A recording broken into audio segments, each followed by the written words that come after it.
This is what this video is all about today, guys. Sim Magic Alpha. And this thing right here. This thing. Let's get into it. Alright, y'all. So George went ahead and picked up the Sim Magic Alpha. He's coming from a Fanatec base. Lately, there have been, I know y'all in the sim racing community have heard, there's a lot of stuff going on with Fanatec right now. You guys probably saw the interview with the CEO of Fanatec, who didn't have much to say, unfortunately. I think they're really shooting themselves in the foot. Unfortunately, I think they got bigger than what they could handle. Especially during Black Friday. Because at the end of the day, like, when you're a smaller brand, you want someone to run it that's more passionate, more into it, more energy. Yeah, I agree. But there has to be a marketing and there has to be someone to hold them down and be like, slow down, let's do this and this. They've made a lot of mistakes.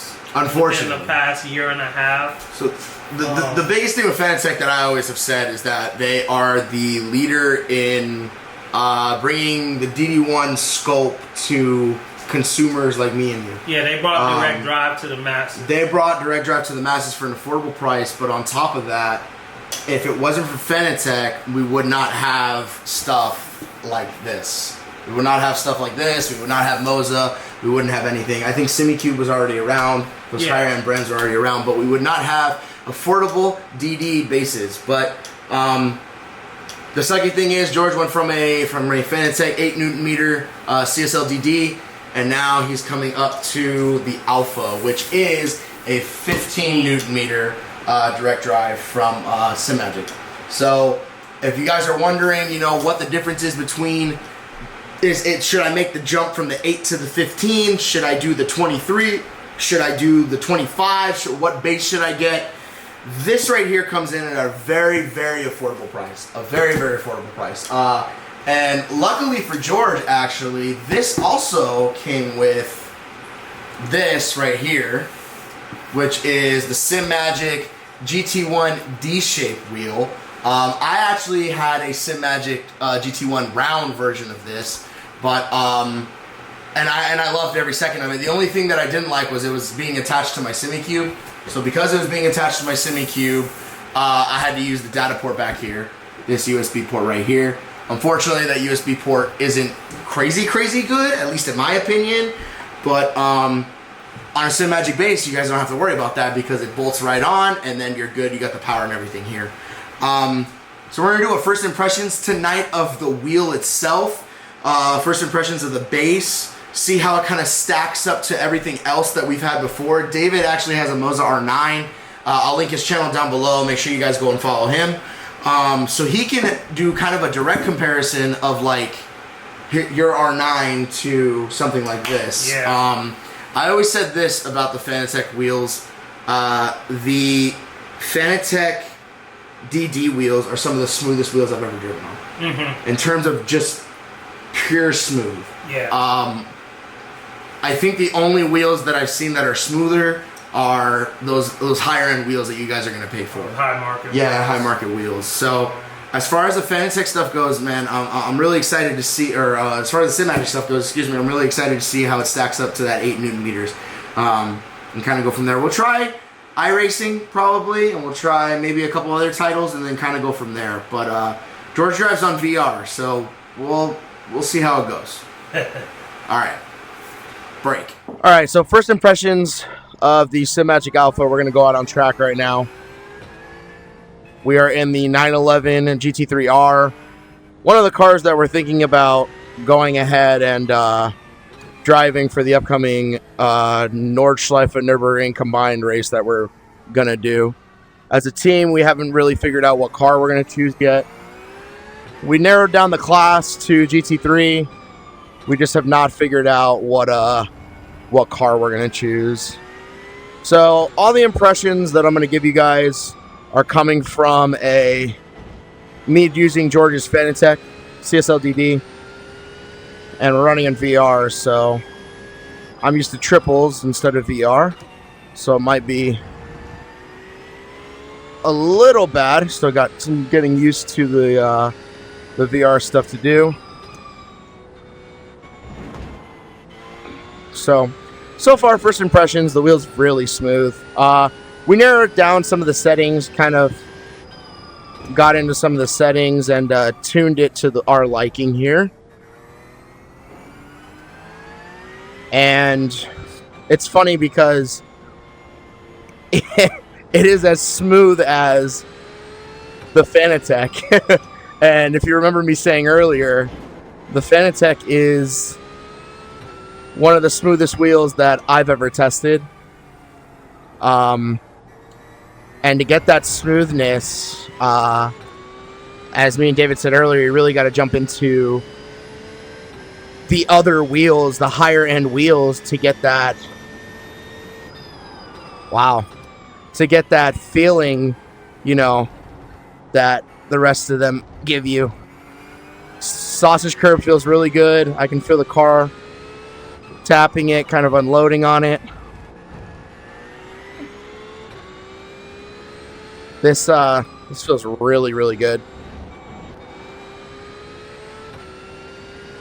We are driving on HE Sprints today, so really good pedals to be driving on here. Second lap, just getting the feel for it. That felt great. Really is smooth. Like it is buttery smooth. And on the GT1 wheel, D wheel feels fantastic. D wheel feels very good, very smooth.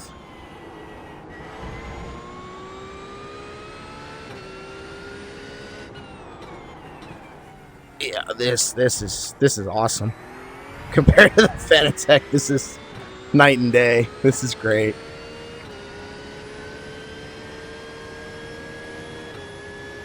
This is fantastic.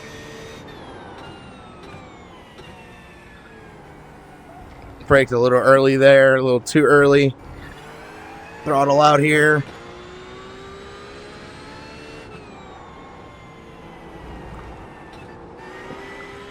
Some rotation in the car.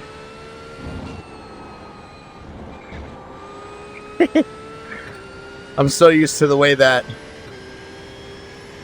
my hands are that we had to raise the wheel, the bracket where the wheel sits on. We had to raise it a little bit just because the D-shaped wheel is so big that it is hitting, or was hitting, George's knees.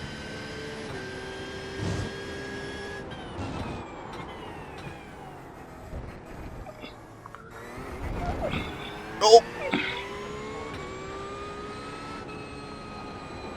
All right, we'll try to see if we can set a flying lap here after this, and then oh, that's awesome.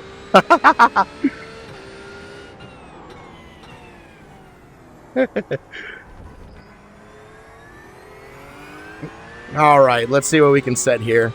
Going on a little flying lap. I haven't touched any of the brake bias. I haven't touched anything like that. Let's see what we can do here. Braking a little too early still, not having a lot of faith in the car, it seems. I'm going to tap the brake here. Start throttling it out a little sooner. Going to fourth. Tap the brake. Trail brake a little bit here. 5, 4, 3.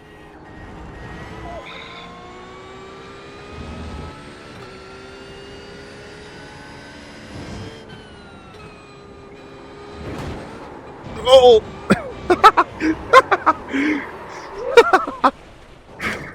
Well, ladies and gentlemen, that's what happens when you hit a sausage curb. No, this thing is, first impressions, this thing is awesome. Definitely just as smooth, if not smoother than the Fanatec. And we got damage on the front end. we got damage on the front end. If not smoother than the Fanatec, and you get that 15 Newton meters. Yeah, this is night and day. This is night and day, and we have the Gooch cooler right there. Yeah, this is night and day, ladies and gentlemen. If you're looking to upgrade from your Fanatec, your CSL DDs or whatnot, if you're trying to get out of that ecosystem, or if you're looking at your first direct drive wheelbase, kind of buy once, cry once, this definitely is a really, really good value. It really is. I'm sitting a little too close, though. I will say that. But it is a really good value. Yeah.